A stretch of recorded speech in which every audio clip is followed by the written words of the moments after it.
Good morning, everyone. Nigel Mbayak here with Katif Technologies, and welcome to today's AVA. As you can see here on the screen, we're going to be talking about what's new in Inventor 2018.2. And we've got Loren Welch, who is a product manager on the Inventor side. Hey, Loren, how's it going? It's going very well, Nigel. There you go. Yeah, and Loren's been here for pretty much every Inventor update since I'd say probably 2016, maybe even before that. So definitely thank you, Loren, for being back on again. It's always a pleasure from our side to have you here. So with that, we'll go ahead and just jump straight in. 2018.2, I think traditionally, I know that when I started here at Katif, these updates were called service packs. And so I guess Loren can go over, I guess, a little bit of the terminology that they're using now with the dot updates as opposed to service pack and hotfix updates. And I think we should be able to get started here. If you have any questions, definitely type them in the chat bar at any time, and we'll make sure to answer those for you either at the end or during the session if applicable. So with that, I'll let you take it away, Loren. All right, perfect. Thanks, Nigel, and thanks everybody for joining. If there's any issues with the audio or video, by all means, let us know either by raising your hand in the GoToWebinar panel or typing in a question or a chat session to some of the organizers, and we can make sure we get things taken care of. As usual, if you have any questions, feel free to type them in right as you have them. And Nigel, if it's something that's pretty relevant to that time in the presentation, we can maybe answer it then. But we'll also have a Q&A session available at the end for everybody. Definitely. But with that being said, let's go ahead and hop into it. So. Again, as Nigel mentioned, my name is Loren Welch, and I'm product manager here on the Inventor product line at Autodesk. So I'm one of 7 product managers for Inventor and Vault, and really want to walk through our update, our .2 update for Inventor 2018. It looks like my slides are jumping a bit on me. There we go. So what we really want to talk about is really just talking about Inventor 2018, just kind of in general, and then talking specifically about the updates that we've done with .2. And as Nigel mentioned, the focus of these updates has really been enhancing the product. We also, obviously we're gonna fix issues or bugs or anything like that with the update, but the main focus is delivering new functionality to our customers and really continuing to enhance the product throughout the life cycle of the release. At a high level, what we really focus on from a product development standpoint with Inventor 2018 is really around the areas of professional grade design, that core functionality and workflows that our customers use and need on a daily basis to get products from design and engineering down to manufacturing and to their customers. We also take a look at areas around expanded interoperability. We're very aware that you guys have to deal with multiple file formats, multiple CAD systems and vendors on a daily basis, and we want to make Inventor as prepared and ready for that environment as possible. And it's not just file formats, it's the different disciplines, whether you're looking at things like sheet metal, or you're looking at different manufacturing processes, different types of design works. Those are things we really want to be able to support our customers in a very robust manner. And the last area we really look at is really this idea of an experience where, as an Inventor user, you should have a predictable way of knowing how a command works or how a workflow or operations really behaves inside of the Inventor environment, and really being consistent with what that experience is. And not only that, but as you give feedback to the Inventor product team, whether through the Inventor ideas page or other areas, we really want to make sure that we can get those ideas to fruition in the product. And so user-driven enhancements is a big area of focus for us here on the Inventor and Vault teams. So that being said, let's take a look at kind of where we're at and where we're going with the 2018 product. So the first thing we'll take a look at is, as we talked about here, those different areas of Inventor we want to make sure we focus on. So with the launch of Inventor 2018, those ideas were really around, again, large assembly design and really adding model-based definition in that professional grade design focus area. And the interoperability was really about what we can do for our users in a variety of different ways. So we expanded AnyCAD to really work with Inventor. And what we're talking about there is having it so you can have cross-version support between Inventor 2017.4 and 2018. So you could have files work across versions, which historically has not been supported. We also talk about getting Inventor models into an AEC or a BIM-ready environment. So directly out of Inventor, you could write to an RFA or an IFC file. And then we continued our support of things like mesh geometry, not only in the assembly and part environment, but also inside of the drawing environment for a lot of those mesh type of data sets that our customers are getting. The Inventor experience was really around, Inventor ideas that were submitted by customers, as well as things like improving the measure and browser experience. So we completely rewrote the measure tool. We overhauled the browser to really give it a much more streamlined, not only look and feel, but also streamline the workflows that our users were commonly using. And then we redid some tools like interference analysis, etc. With .1, we expanded on these things, and we took model-based definition to the assembly environment. We took a look at iLogic and really managed how we did those global triggers and how they're managed inside of the customer's environment. And then we continued to work on performance specifically in the drawing environment. We added AnyCAD for Solid Edge, so adding additional formats for AnyCAD support. And then we put in about 20 additional customer-driven enhancements directly from the Inventor Ideas page. And that takes us right to 2018.2 update. And our focus here was, again, on iLogic. We looked at the autocomplete functionality, as well as modernizing the syntax colors to match other programming languages. We looked at sheet metal, and we had multi-body sheet metal, and we've done some work with that over the last few releases. And now we took it and we actually added some sync unfold rules, so you can apply these rules globally across multiple bodies or multiple sheet metal features. With MBD, we took a look at how people were using the model-based definition downstream from an Inventor perspective. And so we put some enhancements with our 3D PDF and our DWF and outputs with model-based definition. We added AnyCAD for Fusion 360, and that's both ways. So now, as an Inventor user, you can use AnyCAD to have associative workflows with Fusion 360, and Fusion 360 customers can have associative workflows with Inventor data. And of course, voice of the customer and listening to what you guys have to say, we added another 18 user enhancements directly driven from the ideas page. So that being said, let's go ahead and hop into some of the details here and really take a look under the hood of what we did. So again, in the area of professional grade design, I just want to reiterate, these are really the core functionality that our users need every day. And our goal here is to really make changes and improvements to really streamline workflows and help you guys get your designs and your work out the door.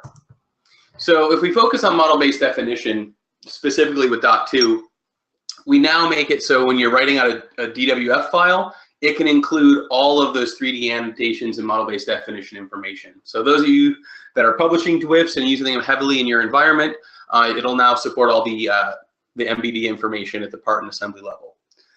The other thing we looked at with a 3D PDF was user feedback on just making that 3D PDF a little bit more intelligent and user-friendly. Those are typically, in a lot of cases, shared with users that aren't necessarily design or engineering savvy. So as you select a dimension or an annotation, it'll now highlight the face that is associated to it. And we added some additional tolerance annotations and states into the core functionality of MBD as well.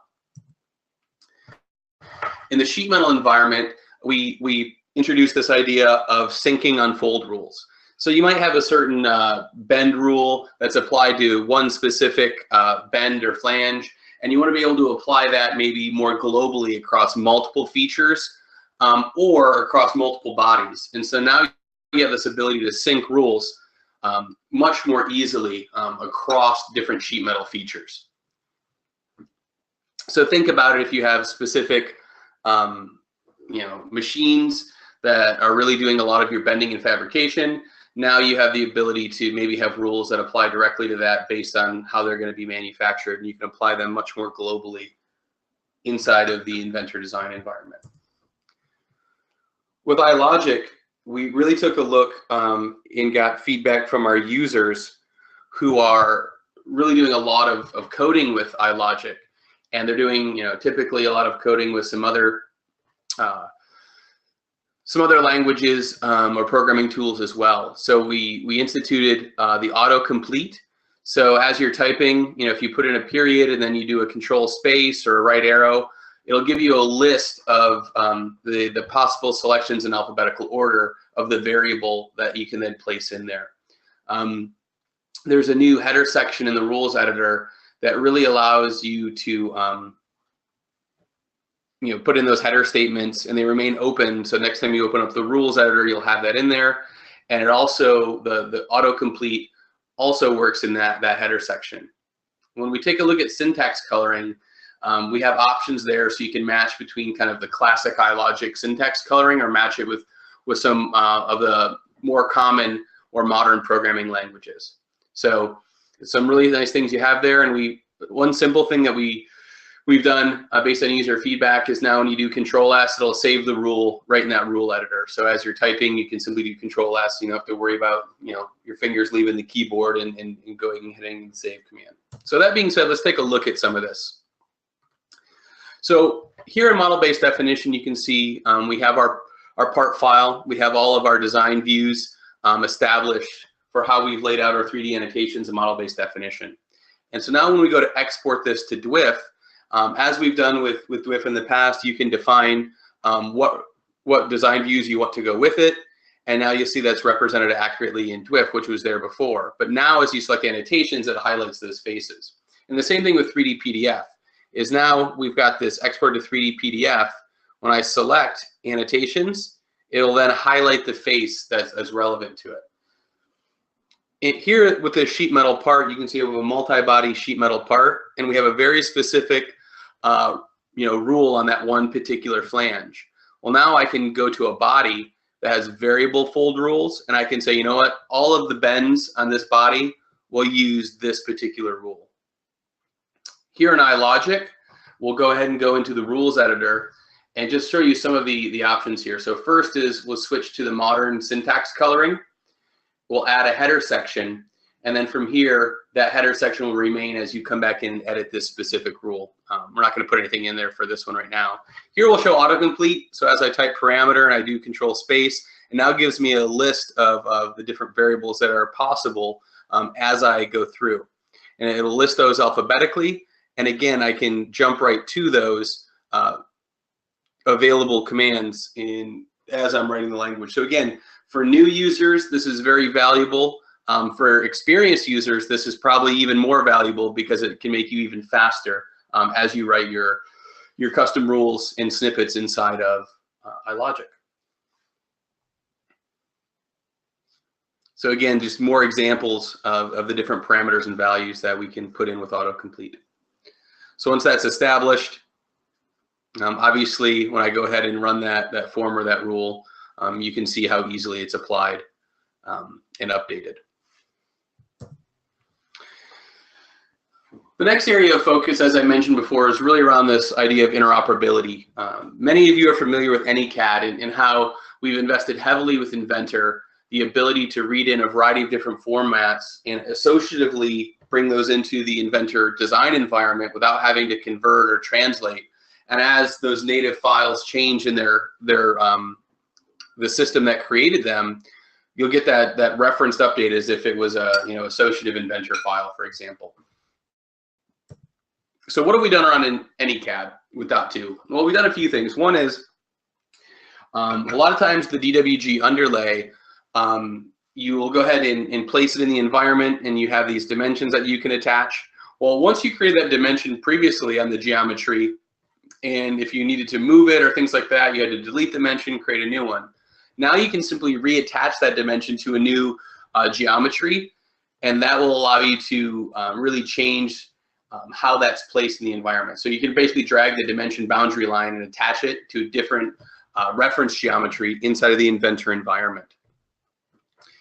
One of the other challenges we had is, especially as you're dealing with different vendors or suppliers that were sending you data, well, AnyCAD obviously was updating based on the file name. So if you sent me a file called ABC123, and I put it in my Inventor design environment, and then you sent it back to me and it was ABC123 underscore 2 or V2, it wouldn't see that reference. Just like if you renamed an Inventor file outside of Inventor, you would lose the reference, but you would have the option to browse for that reference. So we've done the same thing with AnyCAD. Now you can actually resolve the file or resolve that reference by browsing and finding it. So it behaves even more like a native Inventor file as it comes to references and resolving those. The next big area of focus for us with AnyCAD is we looked at what formats we could add. And the big format we added and was talked about quite heavily at Autodesk University this year was the fact that we added AnyCAD for Fusion 360. So now Inventor and Fusion 360 have this AnyCAD reference that they can do between each other. So one of the things that's really important here is to understand really what's happening. So from an Inventor perspective, we're actually referencing in a cloud-based Fusion design file. So you don't have to move anything locally. You leverage this technology called Autodesk Desktop Connector, which will allow you to connect to Fusion Team and where those Fusion design data lives.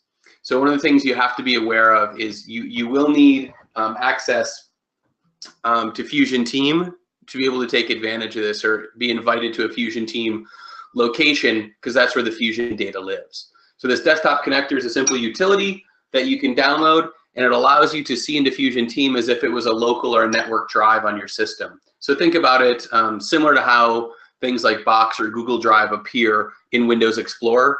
That's what the Desktop Connector will enable for you. On the Fusion side, you can actually move an Inventor part file into Fusion Team, and then it will reference in using AnyCAD technology that we've moved to the cloud to allow Fusion to have a live link or reference to Inventor part data. So this is a technology preview. So it's definitely something where we're looking for user feedback and validation, but we've released it kind of into the wild as a technology preview, and we're allowing users to use it as needed.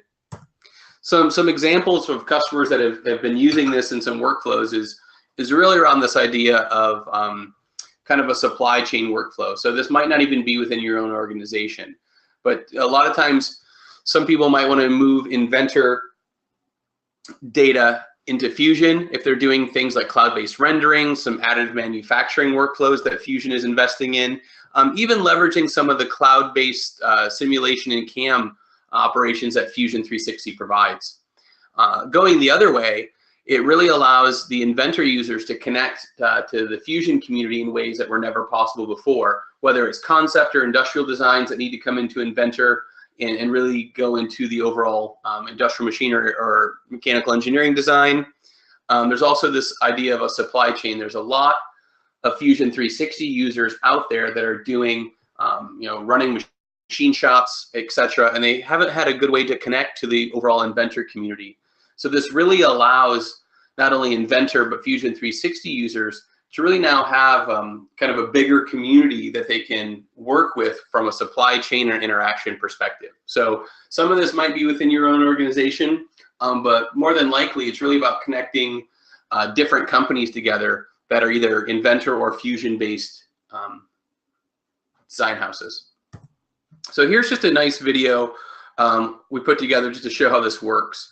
So here's a data set where we wanted to redesign this particular handle assembly. So again, inside of Fusion, leveraging some of the sub-D modeling with the T-splines technology, it's leveraging the strengths of Fusion to do this conceptual modeling on what will be this this thumb handle on this fishing reel.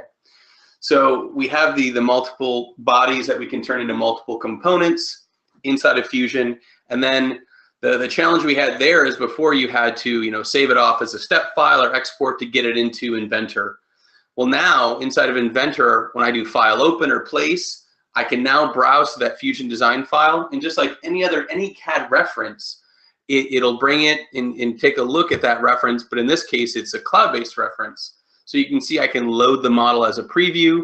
I can selectively say what components or what bodies I want or do not want to come over into the Inventor design. And then I simply accept that, and I bring the Fusion file into my Inventor assembly design environment. Just like other AnyCAD references, I'm able to constrain this. I can add new assembly level features. I have full range of tools and operations between the Fusion data and the Inventor data. So here I'll simply constrain it in place and show, obviously that it works inside of the Inventor design environment. But the big thing here is change management, and that's the real benefit of AnyCAD over just importing a data set anyway. So because it's on the Autodesk cloud and leveraging things like Fusion Team, I can do things like markup, and I can add feedback back to that conceptual designer from the Fusion 360 side. So what they're going to do here is see the feedback directly in Fusion 360, and they'll add some additional features. So maybe they'll add it so some grooves for better gripping capability, things like that. But another thing to take a look at is we want to make sure that the integration between these two products isn't just topology based. What if the user decides to change the appearance or the physical properties of what we have in Fusion? Well, that'd be very important for the final design if Inventor made sure it read that properly. So here we'll go ahead and change not only the visual properties, but the material and physical properties of this design. Now over inside of Inventor, I can simply say check for update, and it's going to let me know. It's going to ping again our cloud platform. It'll see that that file is out of date, and I will simply update it. Now you'll notice that the material and physical properties came over, and that's really the benefit. So from here, if I needed to do additional things, like in this case, I can bring in that holder plate, and then I could use things like a bolted connection and add assembly level features to that Fusion-based design. Let's talk about going the other way. And this is important as well, especially if you're a product design suite customer where you have access to Fusion, but you don't have the HSM that a product design collections customer would have. So maybe you'd want to use Fusion for machining, or maybe you're sending your design work out to a Fusion house to have it machined. So rather than trying to import and do all this stuff with an Inventor file, they can associatively read it in with AnyCAD on the cloud for Fusion 360. So here we'll see we had the toolpath generated inside of Fusion 360. I'll make some significant changes on the Inventor side, and let's go back and take a look. So here inside of Fusion, the same thing, it'll update, and it'll update the native Inventor IPT file. So rather than regenerating the entire toolpath, you can simply modify or update the existing toolpath, saving significant time, money, and rework as part of this workflow. The last section we'll cover is really about this Inventor experience, which is highly focused on user feedback and Inventor ideas. So the first thing we'll talk about is this measure accumulate. So with the release of Inventor 2018, the measure tool was completely overhauled to reflect streamlined workflows, a much more user-friendly environment from the panel concept, and really laying the groundwork for how we want to refresh a lot of our commands in the future with these idea of panels versus dialogues or pop-ups and things like that. So what Accumulate does is it allows you to go in and select geometry and think about it as the memory button on your calculator.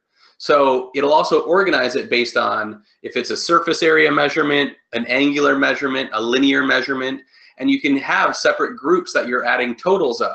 You can obviously copy those to your clipboard, you can delete groups and values, and you can historically see things that you've added. So we've really taken this idea of, I want to take a bunch of measurements, but I want to save them, and made it part of this accumulate values operation.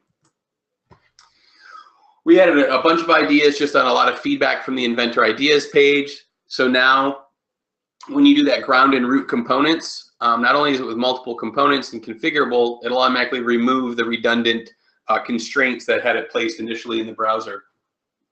So we can also edit suppressed constraints now. So let's say you had multiple representations of an assembly inside of Inventor. Well, before, if you had, let's say one constraint that was, say 2 inches offset, one was a 1 inch offset, you would have to switch back and forth between representations to edit their values. Now you can edit the values even if they're suppressed, and next time you unsuppress it, it'll activate with the new value.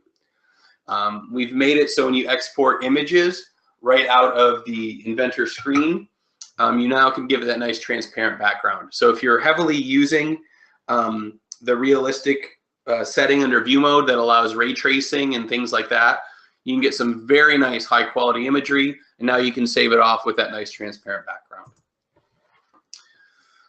We've done a lot of nice usability things. You guys know if you do a rough concept sketch, the first time you put a dimension on, it can kind of really move and kind of greatly alter your sketch based on how closely to scale you did that sketch with that first dimension you place in. So now we have an option of either allowing auto scale or not allowing auto scale based on that first dimension. We've added visibility toggles in face selections right inside of the canvas with the mini toolbar, so you don't have to go back to the browser, right click, make sketch visible. Just by selecting a feature, you can do it right inside of the canvas. You can do multiple closed profiles when you're assigning a hatch pattern or editing hatch patterns. Again, just saving you mouse clicks, saving you time.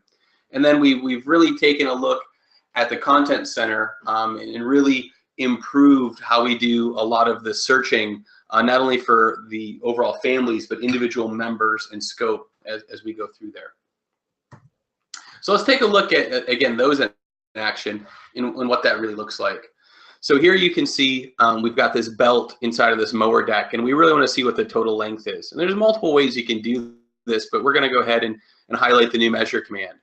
So by simply going into measure, you can see as these values are selected, they obviously appear. Well, there's a little plus sign now in the measure panel, and you'll add those to those accumulate values or measure.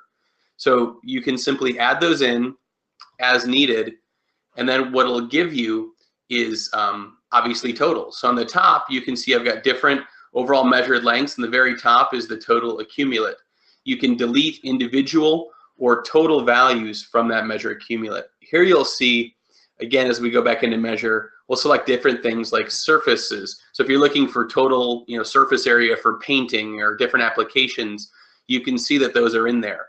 So it'll actually bucketize those. So if I have linear measurements and surface area, it would separate those.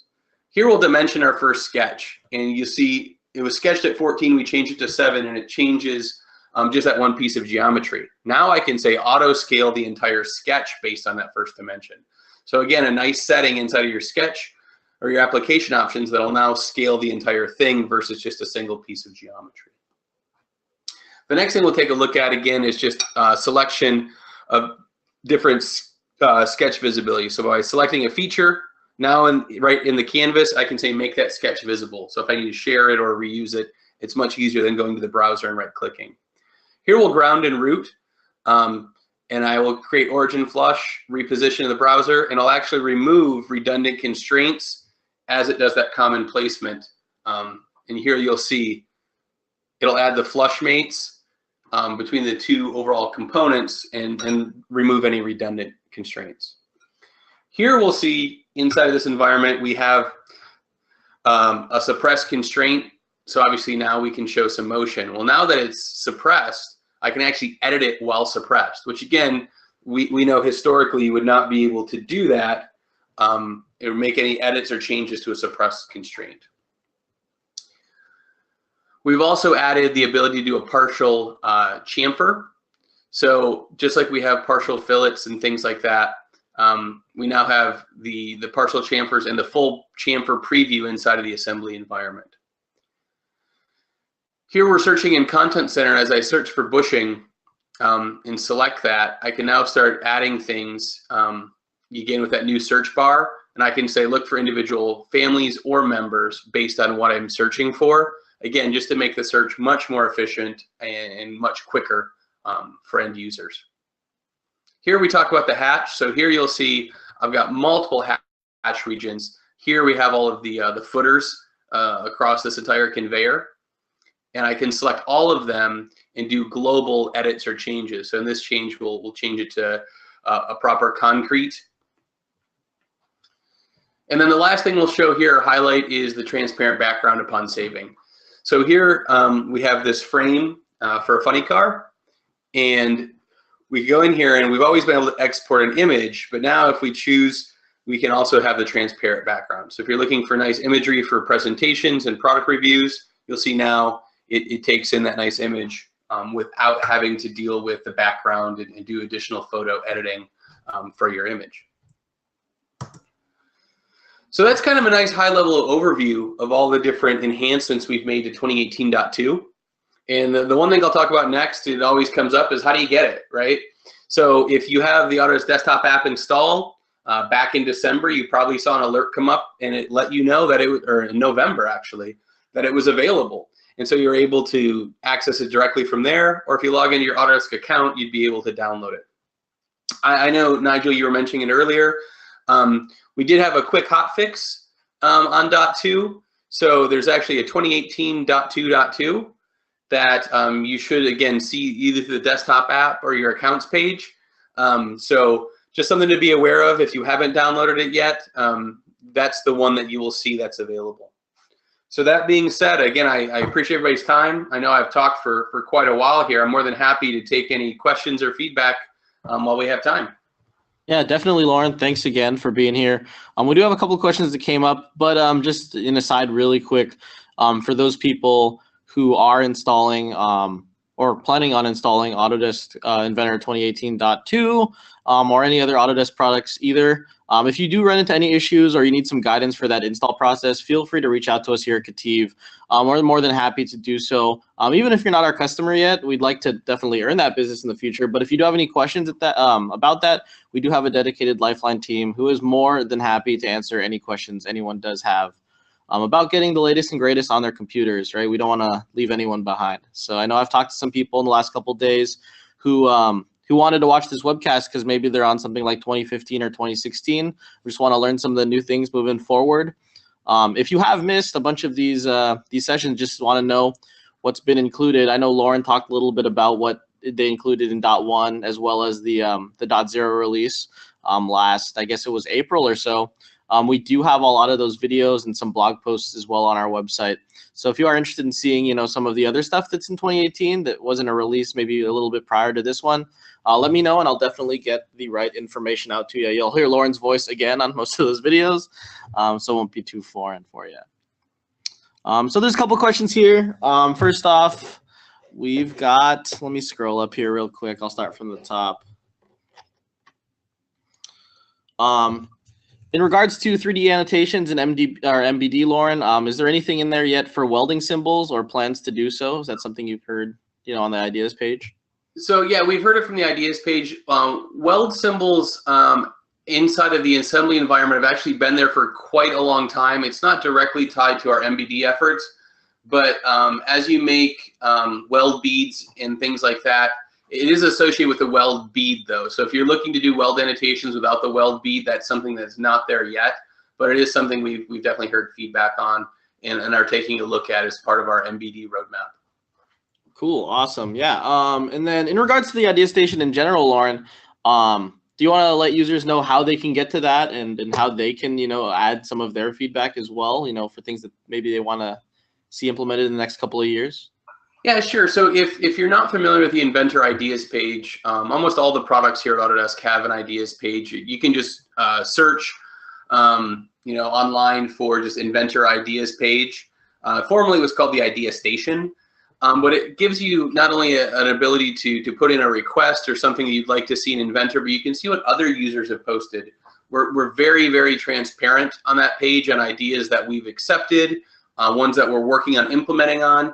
And it's a way for you to have direct interaction with our product development team. So if you post something on there, there's a very good chance you'll get a response directly from an Inventor developer asking you more questions about what you really would like to see out of it, what your end result ideally would be, things like that. So it's something we take very seriously and is a core part of our design and product development culture at Autodesk. Definitely, and it's got this cool thumbs up feature, so if you do like someone else's thing, yeah, thumbs it up. And the more thumbs something gets, the more visible it is to people like Loren. So if you really do want something, make sure you head over to Inventor Ideas to do so. Loren, do you have any insight on what else is AnyCAD capable in Fusion 360? I know they've kind of ported over some of the technology. Yeah, I see the question there. So the question was, if the company has Fusion team, can I bring in Inventor or SolidWorks files into Fusion 360 and have them stay parametric? So the question is, so the answer is yes. Fusion 360's initial tech preview of AnyCAD is very specifically for Inventor and SolidWorks part files. So they're looking at parts initially, not assemblies. We took our AnyCAD technology and we kind of put it in our cloud platform. There's obviously a bit of work that has to be done around that. But the first formats that the Fusion team has built out with AnyCAD technology is Inventor parts and SolidWorks part files. So right now step is our most common neutral file. We provide that on the Inventor side. I'm not sure exactly when Fusion has it in their roadmap, but IGES files is something that we aren't currently looking at. Step is far and away the most commonly used neutral file format that we're seeing. I mean, the second neutral file format for 3D isn't even close. I mean, it's almost like a 9-to-1 ratio of step to everything else. Cool. So hopefully that answers that question. If you do have any questions about Fusion 360 in general too, anybody, we do have some dedicated Fusion 360 AEs on our team, as well as a dedicated Fusion 360 series of webcasts. If that's something you're interested in, definitely let me know, and I can get you connected with the right people to get to that. And then there's a couple of questions here. I'm sure you can see them, Loren, too, about parameters.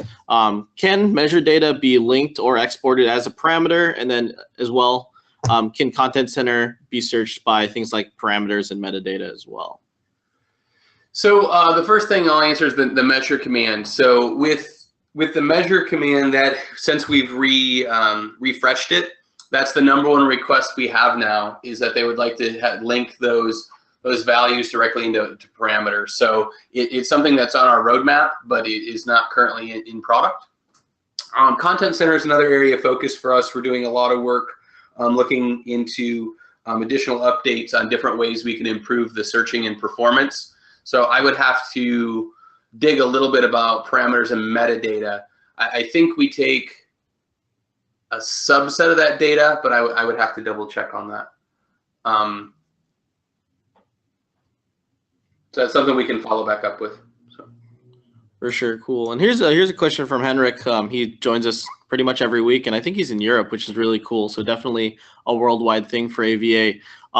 Henrik, and I'm sure most of the people on this call, if you're like the CAD manager for a fairly large organization, you probably have the same feelings as Henrik here. He says that they do a lot of testing before they install new versions, and they test synchronization between different locations all over the world, maybe even, and then it takes some time, about a month to do so. What are the best ways to deal with that, to be able to test some of these new versions and things like that as they're coming out, more often and often? Loren, add anything if I'm missing anything here, but definitely if that is something that you're running into issues with, trying to get everyone up and running and flawlessly after doing a bunch of testing for a particular product, reach out to us. We can help you come up with maybe a deployment plan for that. I know a lot of our users, they do some testing for about a month or so just to make sure that the product is compatible with the things like the assemblies and stuff that they're working with. But I assure you, people like Loren and the people on the Inventor beta team have been testing the software for quite some time. So definitely feel very confident about the products coming out, solid without, huge errors and things like that. But what I have for customers who have, multiple locations that need to sync up all at once, generally for things like the dot updates, they don't necessarily install the dot updates, and since it's like a one-click thing, they don't go through the same kind of testing for things like dot updates. Generally, they just tell their users to go ahead and update and go. It's not big of a change as, you know, a full-blown 2017 to 2018. And so, you know, most users only do that when jumping big versions like that. Do you have anything to add to that, Loren? So, I mean, we understand especially for very large multinational companies, it is a significant undertaking to move to do releases.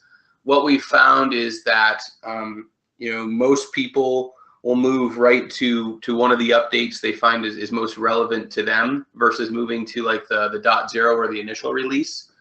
But to Nigel's point, they're typically not consuming all of the updates unless there's something that's extremely relevant to a particular group or location. So some of the things that we've tried to do to ease that a bit for customers that have to do such large deployments is all of the updates are cumulative now. So you don't have to download .1 and .2 and whatever. You know, .2 is a cumulative update that would include everything prior. So if you have 2018.0 installed, that that deployment or update for .2 that you would have to push out is much more comprehensive and less obtrusive than doing multiple deployments or pushes. So that's one thing. And the second thing really is, you know, we really had to focus on the quality side of things. So as Nigel mentioned before, you'll notice with Autodesk products, there's no such thing as service pack terminology anymore. So we're really leveraging these updates to not only give customers new functionality, but also for any relevant fixes or patches. So we've seen customers adopting these new updates at a rate about, you know, twice as fast as they had historically with other updates, mainly because they're seeing new functionality, but also because of the quality. So obviously, we're making software. You know, we're not perfect. There's going to be some bugs or patches we have to put in there. But in general, we're really trying to put a focus on once that initial release is in place, that the updates are as reasonable as possible for consuming and deploying out. Yeah, definitely. And I know it's like super easy now, right? Before, as you had to maybe have access to things like the Autodesk account to get some of these updates and things like that. But with the desktop app, if people don't know what that is, if you look in your system tray, there's an Autodesk icon in there. And I'm assuming if you haven't looked at it before, it's probably got a red circle with like a star in it. That's the desktop application. And it pretty much looks the programs on your computer and sees, you know, hey, I need to update this version of my AutoCAD or my Inventor and things like that. And it's literally a one-click push to be able to load those things anymore, or load those things now. You don't have to necessarily download executables and things like that. It's really easy with the desktop application. So with that, I think that we've covered just about all the questions that I see here, Loren. Do you have anything to add before we let everybody go? No, that's really it. Again, more than anything, I just want to thank everybody for being, you know, Inventor customers, and thank you for your time. And by all means, if you have any questions or comments, let me see if I guess I need to advance to the next slide. But if you have any questions or comments, obviously feel free to reach out to either the Kativ team or go to the Inventor Ideas page and put things there, or feel free to kind of reach out directly. So again, thanks everybody for their time, and I'm glad I got the opportunity to present today. Yep, definitely. Thank you again, Loren, and for all of you, thank you for being here each and every week. Definitely can't put these on without the support of the community. So we'll see you all next week. Grayson's going to be going over some API programming and the difference between some of the API stuff and the iLogic stuff for inventors. So definitely, if you want to learn some more about some automation, be there next week, and we'll see you. Thanks again, Loren. We'll talk to you soon.